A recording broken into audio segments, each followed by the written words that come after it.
നമുക്കറിയാം ഇടതുപക്ഷത്തിന്റെ ഈറ്റില്ലമാണ് കൊല്ലം ജില്ല. ഏത് വിധേനയും ഇത്തവണ അവിടെ സ്വാധീനം ഉറപ്പിക്കാനുള്ള പ്രതീക്ഷയിലാണ് UDF. അപ്പോഴാണ് ചടയമംഗലത്തെ ചൊല്ലി ഏറ്റവും പുതിയ പ്രതിസന്ധി വരുന്നത്. ചടയമംഗലം സീറ്റ് ലീഗിന് കൈമാറാനുള്ള നീക്കത്തെ ശക്തമായി എതിർത്തുകൊണ്ട് കോൺഗ്രസിന്റെ പ്രാദേശിക നേതൃത്വം രംഗത്ത് വരുന്നു. യൂത്ത് കോൺഗ്രസ് ഉൾപ്പെടെയുള്ള നേതാക്കൾ സംസ്ഥാന നേതൃത്വത്തിന് ഇത് സംബന്ധിച്ച് കത്തയക്കുകയും ചെയ്തു.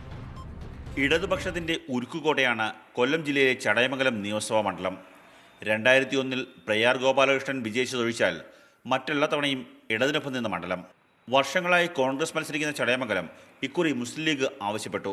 മുസ്ലിം ലീഗ് സ്ഥിരമായി മത്സരിക്കുന്ന പുനലൂർ പകരം വിട്ടു നൽകാമെന്നായിരുന്നു നിർദ്ദേശം. സ്ഥിരമായി തോൽക്കുന്ന സീറ്റാണെങ്കിലും ചടയമംഗലം വിട്ടുകൊടുക്കരുതെന്ന് കോൺഗ്രസിലെ ഒരു വിഭാഗവും യൂത്ത് കോൺഗ്രസ് KSU പ്രവർത്തകരും ആവശ്യപ്പെടുന്നു.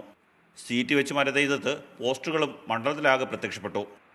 മണ്ഡലത്തിൽ 10 ബൂത്തുകൾ പോലും ഇല്ലാത്ത ലീഗിന് സീറ്റ് വിട്ടു നൽകരുതെന്ന് പോസ്റ്ററിൽ ആവശ്യപ്പെടുന്നു. ലീഗിലുള്ള സീറ്റ് ആവശ്യപ്പെടുന്നത് ശരിയല്ല. ലീഗിന് ഈ ചടയമംഗലം നിയമനത്തിൽ യാതൊരു രാഷ്ട്രീയ സാഹചര്യവും നിലവില്ല. അവർക്ക് യാതൊരു സ്വാധീനവുമില്ല.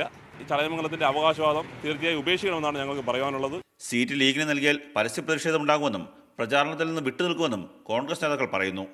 സീറ്റ് വെച്ച് മാറുന്ന കാര്യത്തിൽ ചർച്ചകൾ നടക്കുന്നുണ്ടെന്നും അന്തിമ തീരുമാനം കൈക്കൊണ്ടിട്ടില്ല എന്നുമാണ് കോൺഗ്രസ് ജില്ലാ നേതൃത്വത്തിന്റെ പ്രതികരണം. ക്യാമറമാൻ ഷാനാസ് പരീതിനൊപ്പം കണ്ണൻ നായർ, മാതൃഭൂമി ന്യൂസ്, കൊല്ലം.